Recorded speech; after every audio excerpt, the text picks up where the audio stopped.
when I did this because when we first were courting, I said I don't celebrate Valentine's Day, all kind of stuff. And really, she got the bad end of it, you know, when this all happened. But I know that because I've set a good low bar for expectations, anniversaries and birthdays, I knew that this would probably help a little bit. So it was good. But I would say this. This is a great testament, and I think it's a great blessing. And I think you can see God's hand in all this. And Dave said it great about God's providence. And there's no doubt that God's providence is at work. When I put the timeline together, I was so excited when I put the names together, and I said, I just hope people can make it. And God knew who was going to make it, and so I'm really grateful for those of you who made it, because you're an integral part of our life, and you really, the things that God weaves together, I don't think we ever can see until we look back and take a minute to do that. So my prayer tonight is that you would just take a minute to look back tonight as you go home, and you guys go back and talk about it with your family or your husband or your wife or whomever, and say, that was a really good night. I mean, that was, and I'm looking back with a great deal of fondness, and I hope you do too, because I ran out of video, so we're having these different phones now. But as Ken said, we met at the wedding, and really, this is the awkwardness of where I was at. The Lord told me not to date when I first got saved or recommitted to the Lord. I still don't know where that was, because I knew God, and I had a great opinion of God. I just wasn't living for Him. And so when God got a hold of me, that was in '91 of February. My best friend Doug and I recommitted ourselves to the Lord. And then, not too much longer after that, of course, we moved in together. And I'm going to withhold that story because you did a good job of getting past it. So thank you. Hey, how's it going? You guys good? Okay. Anyway, so it's something we'll just take with us. It's fantastic. So we met, and then she was down the hallway, and I walked in the door, and I looked at her. I said, "You look beautiful." I didn't even know her. I just turned and looked at her, and she thought I was a freak, probably. That's okay. But I mean, I just turned and looked, and so there's a sun coming through the window, and so there's a little. I don't know what it was. Yeah, it was hard to say. But at any rate, that day, of course. This is how suave I was. I said, "Hey, Dave, Fink, would you go over there and ask her if she's seen anybody?"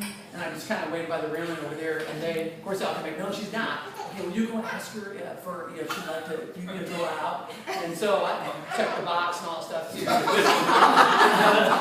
But the sign from God for me was when we went to Ken and Pam's house for one of our first dates. We drove to Wendy's drive-thru, and I said, "What will you have?" She said, "A chicken sandwich with cheese only." And if you know me, I'm chicken and cheese only, and so for me, that was clearly a sign. See, you can get guys into anything if you work hard and you manipulate it well enough. But it was pretty clear. We talked about it, and the one thing I remember about when we were talking about getting married, it was about 4 months into our courtship, and I hadn't kissed her at that point, and I asked her permission to kiss her. She said, "If you kiss me, it'll be for a lifetime." And so that was, kind of, so I kissed her, but it wasn't for a lifetime, obviously, because, we're talking, but,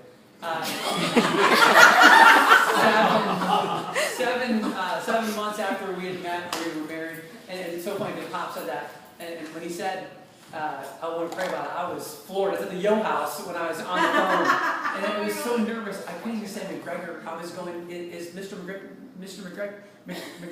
I took the phone away, took a deep breath, refocused, said, "Mr. McGregor."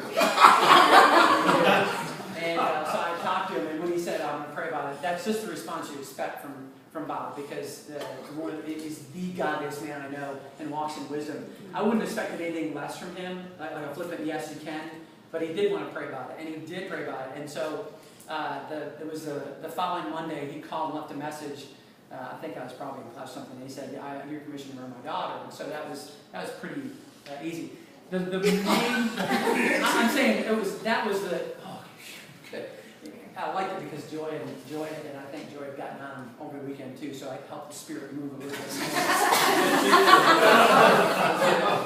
But anyway, the main thing that I think about when I think about Cory is it's 1 Peter, 2 Peter.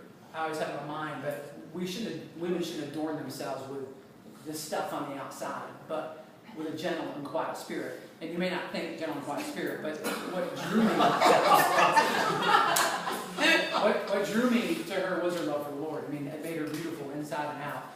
the ladies who walk with the Lord here, all of you guys, all ladies know that your beauty is enhanced by the Spirit. And I wish everyone would understand that when they walk with God, there is an enhancement that takes place. And for me, that was Cory.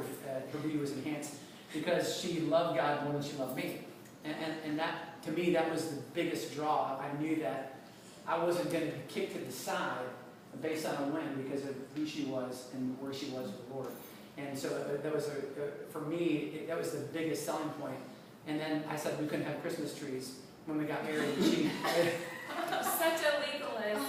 She's a great legalist. Jeremiah 17 says that the pagans would adorn themselves with Christmas trees. And I said, we can't have Christmas trees. We were dating, I read a Dobson book about courting for a year. I said, we can't get married until after a year is done, because Dobson said it, and if Dobson says it, that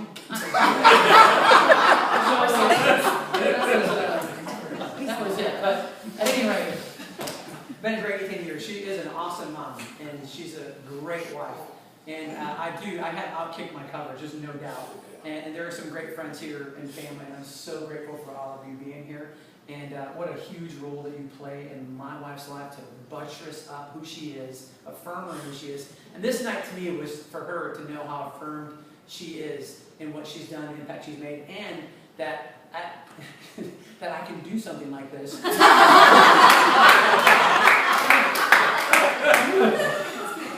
I can actually lift heavy things, and I can think sometimes. I just want you to know how much I love you, and this is the expression of my love that the people that you love and that love you are here. So, love you, babe. Yeah.